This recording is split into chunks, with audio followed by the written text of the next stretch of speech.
Sunday Surefire podcast. I'm your host, the Commish. Joining me today is the co-host, Ethan Weaver. Kamish, how we doing? Week one is in the books. It is behind us. It came, it went, it was fun. It's always fun. It was a little bit brutal, which is going to round us into our topic of conversation here today. With so many high-profile players flopping in week one, we're just going to start the season out here with a panic or patience exercise. Pretty self-explanatory.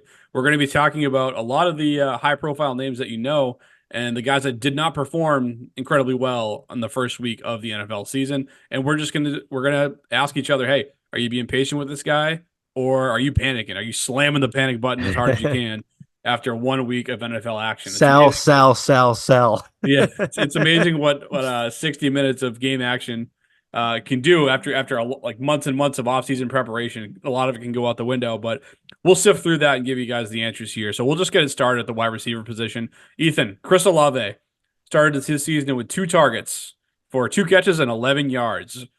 When it comes Pretty to Chris solid. Olave, panic or patience? You need to be patient with Chris Olave. He ran the most routes of any other pass catcher on the team and had the most snaps of any other pass catcher on the team. I think it's going to come his way. Derek Carr just did a great job spreading the ball out. I think 5 different players scored touchdowns. I'm not worried. The Saints had a great day overall, and great days will be in the future for Chris Olave.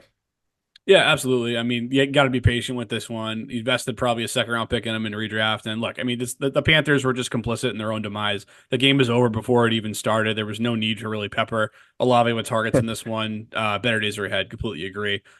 Speaking of off-season high-profile guys, Marvin Harrison Jr. enters the league with probably arguably more fanfare than any other receiver in NFL history, just given who his college pedigree, obviously who his father was, and his place in the game. But he flopped hardcore in his first game. 3 targets, 1 catch, just 4 yards. I'll start with this one. You got to be patient here with Marvin Harrison Jr. as well. Obviously, a rough outing given all the hype, but I think looking back at this, we'd feel a lot better if Kyler had hit him on that long play where he was streaking down the field for the game-winning touchdown at the end. If he had hit that one, we would be kind of just saying like, okay, like he's got his feet under him now and all that. But I mean, look, he was another guy you invested in early. All the talent in the world, couldn't really figure it out the first game, but you got to be patient there. Do you agree? 100% agree. I was going to say the same thing. I think we'd be thinking much differently about his week one performance if he did score that touchdown. But Harrison was the clear alpha in that offense in terms of what the Cardinals wanted to do. He had the most snaps of any receiver. He ran the most routes. It just didn't come to fruition for him. It's week one. I mean, Justin Jefferson in his first game in the NFL had 2 for 26 on a 69% snap share. So you can start slow. I know Jamar Chase came out the gate soaring, but it doesn't happen for everybody. I'm not worried at all about Marvin Harrison Jr. Absolutely. Let's move over to Drake London. 3 targets, 2 catches, 15 yards. Panic or patience? This is a tough one. I want to say be patient, but I think you need to panic a little bit. Kirk Cousins did not look good at all. It looks like Father Time has caught up to him. And it's just the same old Drake London. And we're always wanting more from Drake London, and this was finally, hey, he finally has a quarterback. Let's see what he can do. And a complete dud in week one. I'm not full on panic mode. I mean, it's Cousins' first year with the team. It may take some time, but definitely not the start you wanted to see from Drake London. What am I going to say on this one? You're going to be full-fledged panic mode. You should have panicked the moment you hit the button on Drake London in round 2 of your redraft league, folks. It means you weren't listening to this show. I can tell you that much. Yeah, I agree. I don't have any shares in any of my redraft leagues of Drake London for that very reason. I mean, I try to tell people here on this show here, and I don't get everything right by any means. So when I am right, I need to just say it as loud as I can. So I'm going to take like 45 or 50 minutes here to go ahead and do that. But, I tried to tell people on this one that the Atlanta offense is always going to start slow. I think people were expecting way too much out of Kirk Cousins, like he was just going to be airdropped in and just solve all these offenses problems right away. And I mean, we just saw them struggle hardcore. Granted, against a good Pittsburgh defense, and I think, I mean, look, there has to be better days than this down the road for Drake London. 2 catches, 15 yards, and there will be. But like you said, at some point he has to do it. And I know we can look at all these advanced metrics on him, and his target share is this, and his opportunity share is all that. But eventually, all those advanced metrics have to align with the box score thing that analysts just want to poo poo now, left and right, left these days. But eventually, those counting stats that we need have to be there because it's what our scoring systems are based on in fantasy. So far, he hasn't done it, and I am hitting the panic button if I have shares of Drake London. But we'll see how that one goes. This one here, I think we're going to agree on as well. Deontay Johnson, 6 targets, 2 for 19. I'm smashing the panic button with both hands on this one. That offense is a dumpster fire. Bryce Love is not the answer, and I am very concerned if I have shares of Deontay Johnson. Ethan, what do you think? 100% agree. This is not a Deontay Johnson issue. Deontay Johnson is a good receiver. Unfortunately, he may have the worst quarterback in the NFL throwing him passes. Bryce Young was 13 for 30 with 2 picks, no touchdowns. He just looks lost out there. We all hoped Canales would save Bryce Young just like he saved Baker Mayfield, but it is just as ugly as it gets in Carolina. They're gonna have trouble winning a game, and they're gonna be selecting a quarterback early in next year's draft. They better hope there's one there for him, that's for sure. The only glimmer of hope you have on Johnson is that you saw Adam Thielen produce at a top 15 receiver level over the first half of the season or so in 2023. So maybe some of that can come Johnson's way, but it doesn't look good at the moment. No, it doesn't. And I mean, Deontay did run less routes and was second in snaps to Adam Thielen. So Adam Thielen's still out there a little more than Deontay Johnson. Um, Yeah. Yeah, we'll but see how that comes out. I mean, obviously it was a blowout too in the game, so yeah. they can kind of get a little bit skewed in terms of the snap shares and all that. Let's go to another wide receiver here who's been pretty established in the league and was dealing with some rough quarterback play in week one. That's Amari Cooper, who saw 9 targets, but only saw 2 catches for 16 yards come his way. Ethan, when it comes to the old reliable Amari Cooper, are you practicing patience or are you hitting the panic button? I'm practicing patience on Amari Cooper. We know who Amari Cooper is at this point in his career. He's always been a little up and down. He led the team in targets. I thought Watson looked absolutely dreadful against a good Cowboys defense, but I do think there is better days ahead for Watson, hopefully, because it can't get much worse.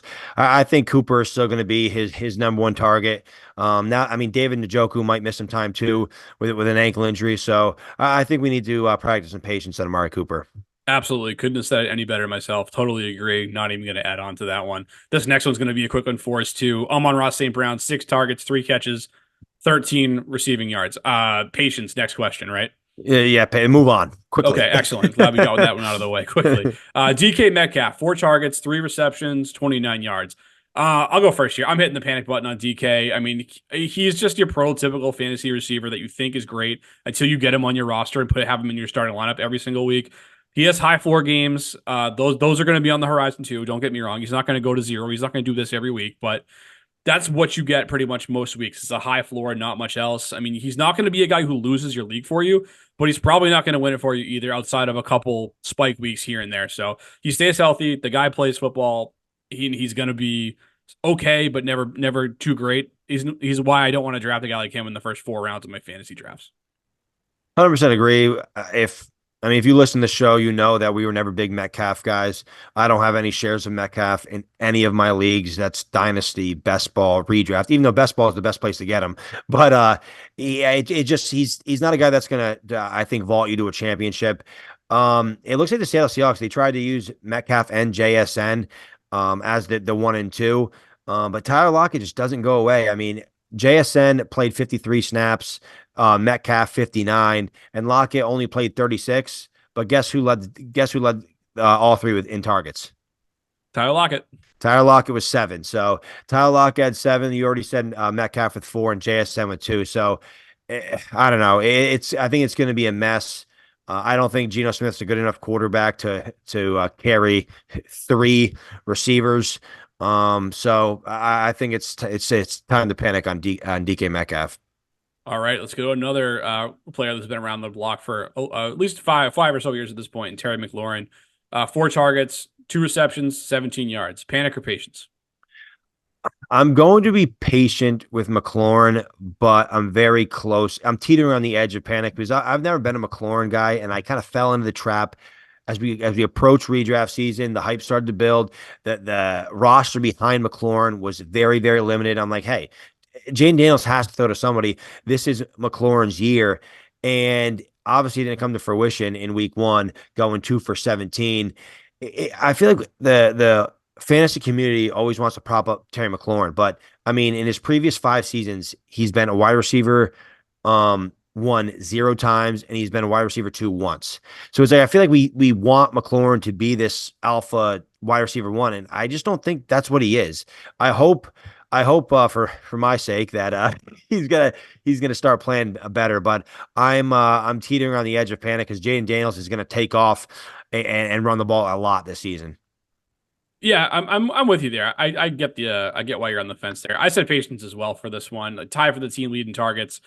Like you said, the ball's got to go somewhere. It will come to Terry more often, but Daniels is going to have his growing pains as a rookie, and he's going to run around, like you said, if the first read isn't there. And, so it's, I think McLaurin will have better days than this, certainly, but I think that you need to be patient, but know that he probably doesn't have wide receiver one upside this season unless something changes drastically overnight, even in a Cliff Kingsbury offense that we got excited about coming into the 2024 season. And speaking of a player who joined the 2024 season late, let's go to our guy, Brandon Ayuk. 5 targets, 2 receptions, 28 yards, dropped a touchdown in there, which would have won me a matchup. So thanks for that, Brandon Ayuk. But I'm going to be patient with this one. I mean, he looked like a guy who didn't attend training camp and just the ink wasn't even dry on his contract yet. He needs time to ramp up, but come in midseason, I think he's going to be that down the stretch, that high end WR2 or so. And it's going to be worth the wait if you drafted IU, but it is going to take a little bit of time to get there. So, Ethan, just tell me you agree. I agree completely. He only played 60% of the snap share, and if you watch that game, they were in control the entire time. Brock Purdy just had to command the offense. They ran the ball down the Jets' throat over and over again. Brandon Ayuk not remotely worried at all. All right, that's what we got for wide receivers. Let's round this thing into to the tight ends here. Same exercise. Where it's Mark Andrews, 2 targets, 2 catches, 14 receiving yards. This was a tough one, but Ethan, what do you think? Patience or panic? As much as everyone wants to panic, I think you need to practice some patience with Mark Andrews. I don't think you just fall off the cliff from last year to this year. I believe when he got hurt last year in week 11, I think he was tight end one, and he is, I believe he's only 28 years old, maybe turning 29 this year. But I 29 think, last week. yeah, okay. you know these guys' birthdays, Kamish. Um, Andrews, he was in a car accident a few weeks ago, and I think a lot of people downplayed that. He didn't practice until like the week before the game. I think we saw a guy that didn't have his sea legs yet. He was out in the fourth quarter on the sideline. I think he was winded. I just don't think he's in football shape. But I mean, if you look at what happened in the game, he ran 28 routes to Likely's 24, and he was doubled a ton, which allowed Likely to shine. So I think defenses now that Likely emerged, I mean, you're gonna have to focus on Likely as well too. So maybe that'll free up Andrews a little more. But I mean, Andrews was taking a lot of doubles, and I think needs a little bit of time to get back. He hasn't played in a while. Like I said, he got hurt in week 11 last year. So let's practice some patience with Mark Andrews.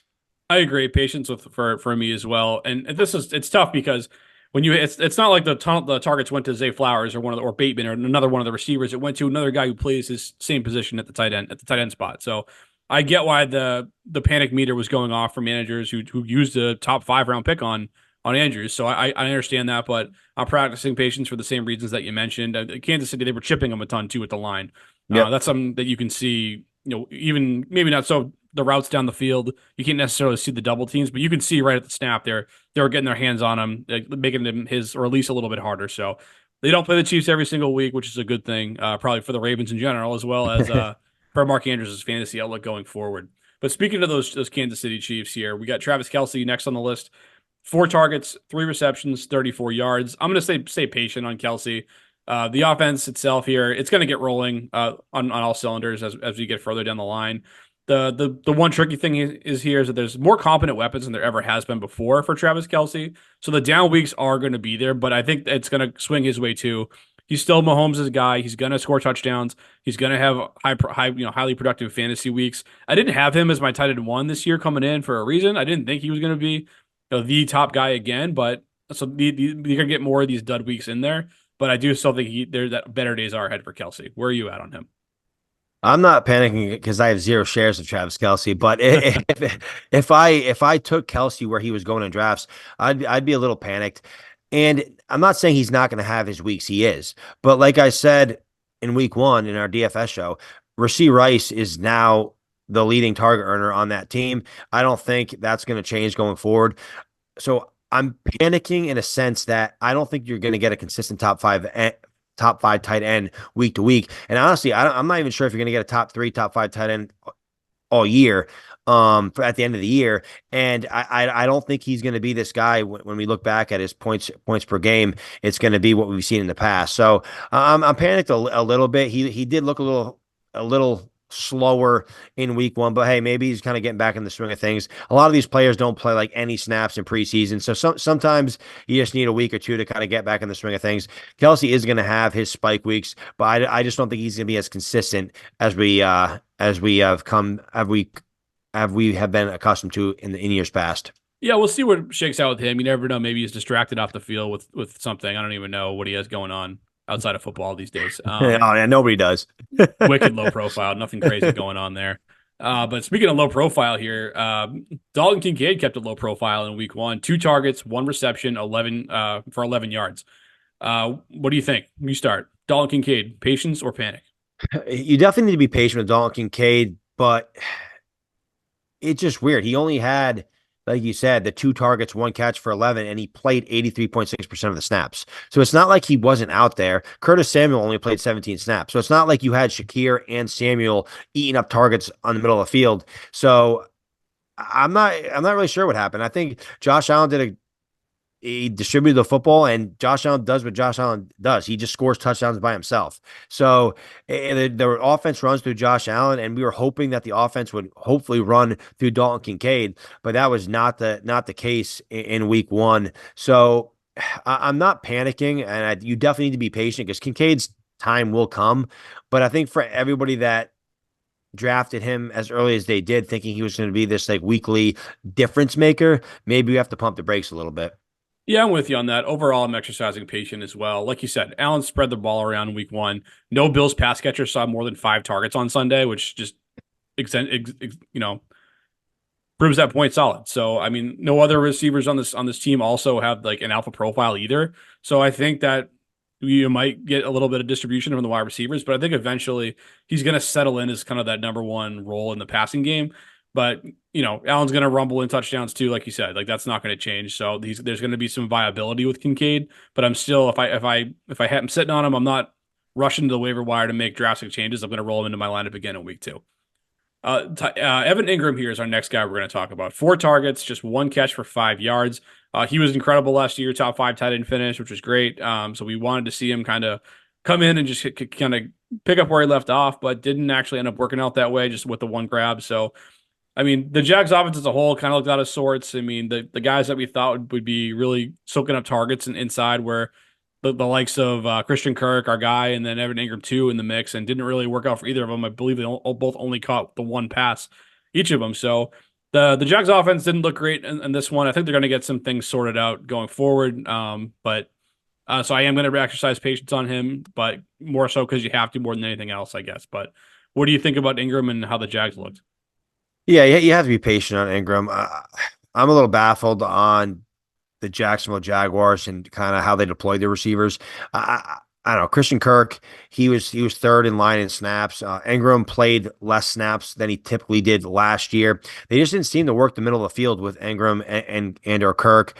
Gabe Davis, I believe, led the team in snaps, which is just pathetic. I don't understand why he is viewed as highly amongst the NFL community, but he was out there and he was kicking Kirk to the bench in 2 wide receiver sets, which was a little unfortunate. Obviously, I was very wrong with Christian Kirk in week one, which was very unfortunate. But I think with this whole offense, I think you just need to be patient. They did look out of sorts. Trevor Lawrence just has yet to take that step that we've been waiting for, and he's yet to kind of live up to the hype coming out of Clemson.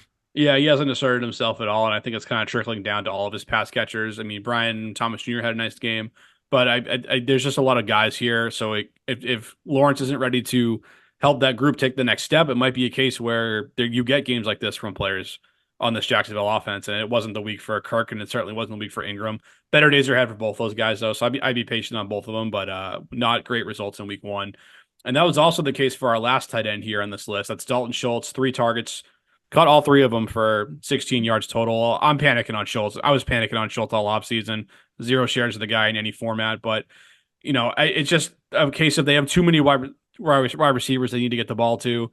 Obviously, Diggs, Nico, and Tank Dell are great. I mean, and hell, they even gave Mixon the ball 33 times on Sunday. So like they have just a lot going on. It's a good offense, and maybe he'll have a spike week here or there where he gets in the end zone because he's basically uncovered out there with all that talent around him. But all in all, Dalton Schultz is a guy I want to stay far away from in any format pretty much this season. I agree, and I know we're talking redraft, but right before the season, I was offered 2/3 to get Dalton Schultz. So the other manager wanted my 2/3, and I would get Dalton Schultz. And I said no, just because I was so worried about the target share and the week to week volatility of this Texans offense. I would rather. I mean, Schultz is at this point is almost just a streaming tight end, right? In good matchups against 4 tight ends, because he tied the team lead in snaps amongst all pass catchers, and like you said, 3 for 16. I mean, with Tank Dell there, Nico Collins, Stephon Diggs, I mean, Mixon getting 30 totes. Where does Schultz fit in there? Only I one don't. ball, just one Yeah, ball. exactly. So you're gonna start Dalton Schultz, hoping he gets a touchdown, and if he doesn't, he's probably gonna hurt you. Absolutely. Totally agree on that. Let's pivot over to the running back position here. We only have a couple of guys to touch on here. If you went running back heavy in your draft, you probably liked the way you looked in week one, unless you had the number one pick. And then I can guarantee you didn't like the way you looked with Wait, Jordan McCaffrey. Mason? Jordan Mason, right? Yeah, that was the 101. My fault. Yeah, that's who everyone had at 101. But a couple running backs did flop this week. Let's start with Javonte Williams, 8 rushes, 23 yards, 1 reception for 0 yards. Ethan, are you panicking on Javonte or exercising patience? Yeah, I'm panicking on Javonte Williams. He ran 21 routes to McLaughlin's 15. McLaughlin was targeted 6 times to Javonte Williams 2, and Javonte Williams had 8 carries to McLaughlin's 9. So McLaughlin had more touches, and I'm sorry, this offense isn't going to be good enough for a split backfield. Like if Javonte Williams is going to be fantasy relevant this year, he had to be an absolute workhorse for this team. He's not. I'm out. Yeah, I'm out too. Completely panicking on Javonte Williams. I mean, he's a guy who's in his 4th year now. He was pretty highly touted coming out of college. Hasn't really lived up to it really at all. And there was a tough injury in there as well at some point. But at this point, he's got to start rocking and rolling. He's not doing it. I mean, McLaughlin saw 15 touches, the 5 receptions, oddly enough, only for 1 yard, which is kind of a little bit of an outlier. But like you said, Bo Nix, baby. it's a symptom of the Broncos offense. And, we might be seeing Denver fans with bags over their heads attending games sooner rather than later. And I don't think we'll see on Bo Nix. So I don't want to throw him under the bus completely, but I didn't like the pick at the time, didn't believe in the prospect, and I was more or less proven right through the incredibly small sample size of 1 week. So we'll see how that one pans out. The next guy here, we only have 2 running backs to discuss. The second one's Raheem Mostert, 6 rushes for 9 yards, 2 receptions for 10 yards. I'm going to say be patient on this one. It was not at all what we wanted in week one. And I know Devon Achane looked way better. He's more electric with the ball in his hands. He's younger. He's faster. All these things are 100% true. I loved Achane. He was a home run cut in round 2 that I wanted to take, and I did take. So I'm happy with his performance. But we know about Achane is that he's a smaller guy. He struggled with injuries last season. So he's not ever going to be a guy who takes on 20, 25 touches every single week. And we know this team wants to use a multi-back system from week to week. So I definitely think there are better days from Mostert ahead. And Mostert and Achane, after just one game, they are playing this Thursday night, so they're not actually practicing. But both of these guys were non-participants on their practice estimate over the first 2 days of practice this week. So it just goes to show, like, not like one of these guys aren't going to completely box the other one out. And the other guys on the depth chart, I mean, Jeff Wilson played sparingly, and Jalen Wright was inactive for this game. So if we see Wilson more involved, or if we see Wright coming in and taking on his share of the touches, maybe I'll be concerned. But for now, it's a 2-back system, and I think Mostert's going to be better going forward. Yeah, with a 2-back system, like you said, I don't think you can panic too much on Mostert.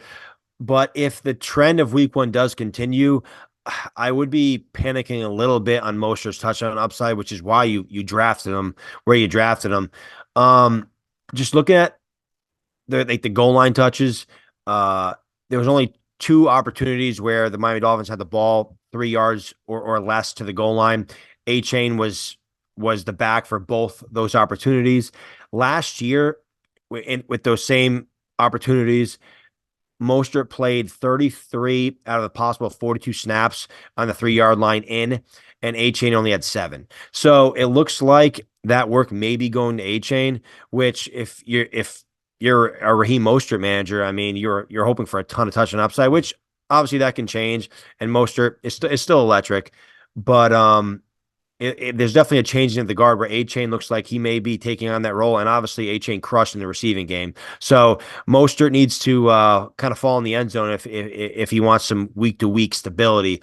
But I think you need to be patient, especially in an explosive offense like the Miami Dolphins, and right now they're only using basically two backs. So I'm okay with Mostert at the moment. Yeah, for sure. We need to see a little bit more, get a little more data on that one before we make a definitive one on that. But so we'll see how it goes.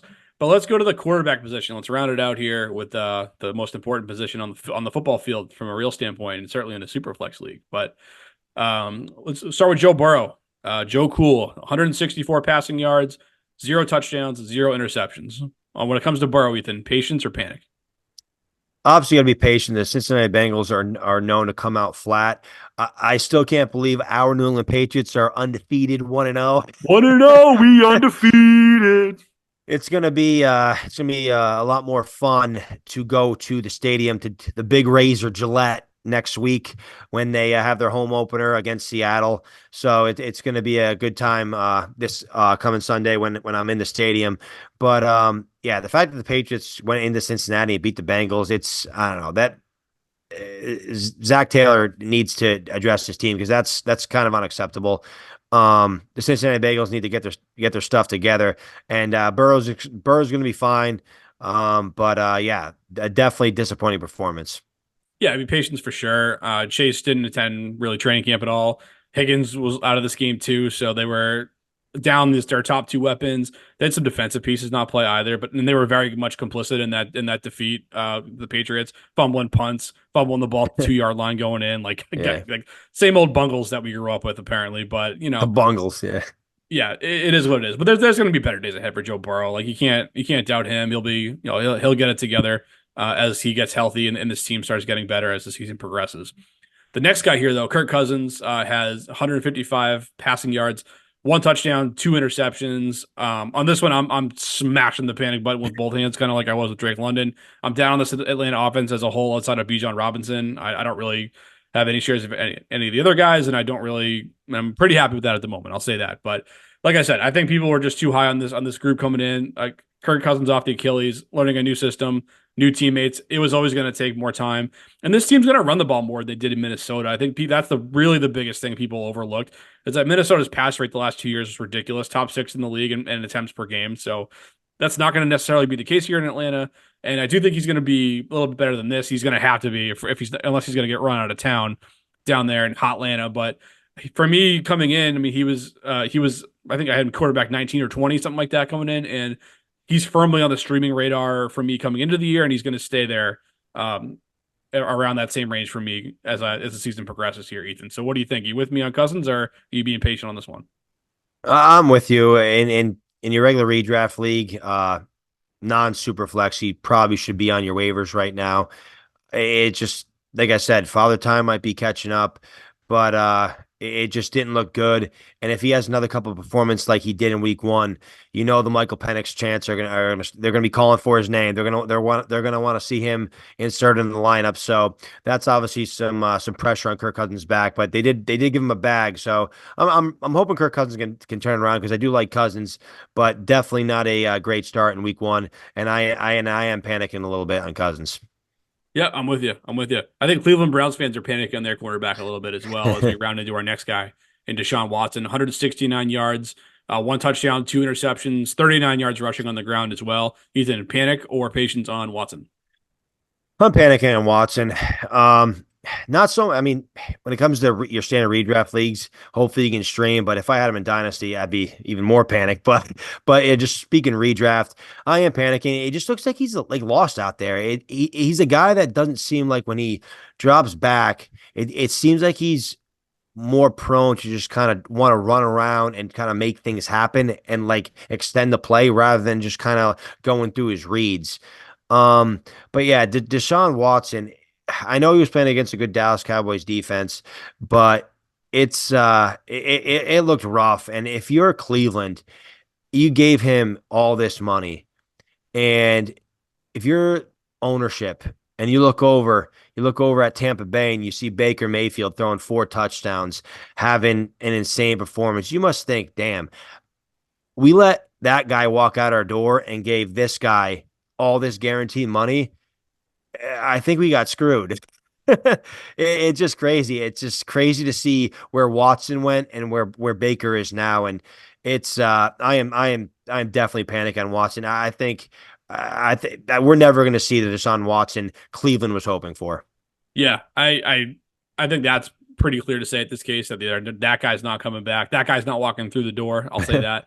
If you got Watson Dynasty, like you said, I'm smashing the panic button too, especially if you have to rely on him week to week in your starting lineup. I would not feel comfortable with that at all. But in redraft, it might shock you, but maybe it won't. I'm actually being patient with him in redraft formats because he's not going to lose his job this week, and that's all I care about. If you invested in him in redraft, you didn't spend a whole lot to get him. He was probably what it was a 10th round or so. He was going in one QB format. So look, week one is pretty much as bad as it gets from a real life standpoint. But in fantasy, he was QB 17, which is not a great finish, especially in one QB. That's not viable. But if that's the rock bottom floor, like he had almost 40 rushing yards last season, which gives you an out to production. So as bad as it looks, I think in a better matchup, he can be better. I mean, hell, he got tackled at the 2 yard line last week in garbage time, and if he punches that in, he's got 18 points and he's a QB1. So like, I think he has that out for redraft purposes where he can still be productive for you, even if it looks ugly along the way. The next 4 games are against much easier defenses as well coming up, so there's room for optimism here in redraft. But I'd be panicking on dynasty as well.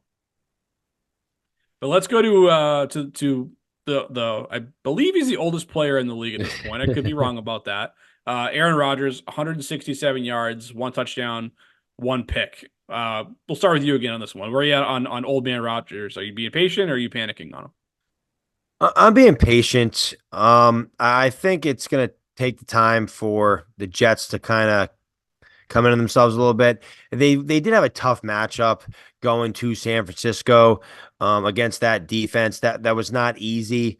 Obviously, the San Francisco 49ers have a pretty good idea of what Robert Saleh likes to do. Um, I'm going to be patient. I think the Jets need to try to involve more receivers early on. I know Lazard ended up having a good game, but he was basically a non-existent in the first half. He got that first touchdown basically on a free it was a free play, and Lazard got open, and then he caught a touchdown, I believe, from Tyrod Taylor late in that game. But early on, it was Garrett Wilson and Brees Hall, and that was it. Tyler Conklin, no show. Mike Williams barely played. He's just coming back from his injury, and like I said, Lazard came on late. They're gonna need some of these other ancillary pieces to step up for Rodgers to be more viable because he's obviously not giving you anything on the ground. He doesn't move as well as he once did, so he's not going to extend plays like he used to. So I'm not panicking yet, but like I said, it was just a very very tough matchup. I expect better things to come for the future for the New York Jets. I'll panic on Rodgers. I mean, but that said, I didn't have him that highly regarded to begin with. I mean, coming into the season, I had him at QB Yeah. 23, and he gave me really no cause to bump him up at all. I mean, like you said, it was all Brees Hall. It was all Garrett Wilson. If you and I know that's coming, Ethan, the San Francisco 49ers defense knew it was coming too. So I just think at this stage too, like he offers zero mobility. So it's got to be all passing volume. It's got to be efficient and all that. And the guys had zero 20-point fantasy games since 2021. Zero. Obviously, the caveat to that is that he didn't play last year. We got Yeah. that. But he still went the entirety of 2022 without a 20-point fantasy football performance. And that's in leagues with 4 point for passing touchdowns. So I just don't see the upside to having this guy on your team. He should be on the waiver wire if you're in any type of one quarterback league that's 14 teams or fewer. And Yeah. with that, let's close it out here. We went from the oldest guy in the league to a rookie quarterback, number 1 overall pick in the draft, Caleb Williams. 93 passing yards, no touchdowns, no picks, 15 yards on the ground. I think you got to be patient here. He looked like a rookie making his debut. They somehow won this football game. I mean, the young quarterback on the other side was very much in on that, making that happen with the Yeah. pick six. So Uh, that was it was an ugly football game all around, but they ended up winning it.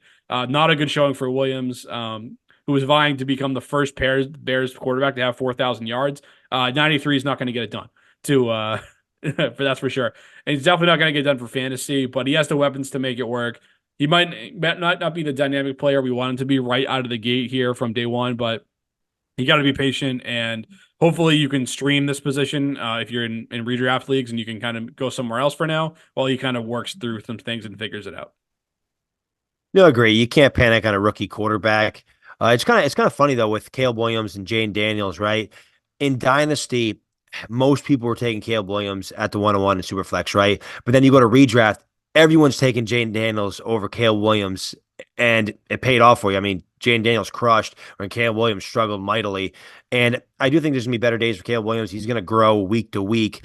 But with all those weapons and all the hype Caleb Williams got, you expected a little better. They were down 17-0 to the Tennessee Titans, and essentially it took a block punt and Will Levis just handing them a touchdown to come back in that game. So glad I mean, good for him. He got the win, but it definitely wasn't because of him.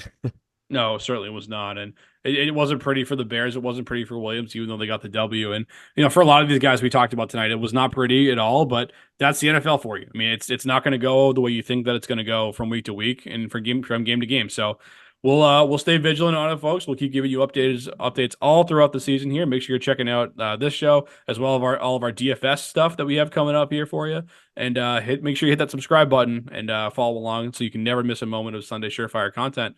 And until next time, folks, peace.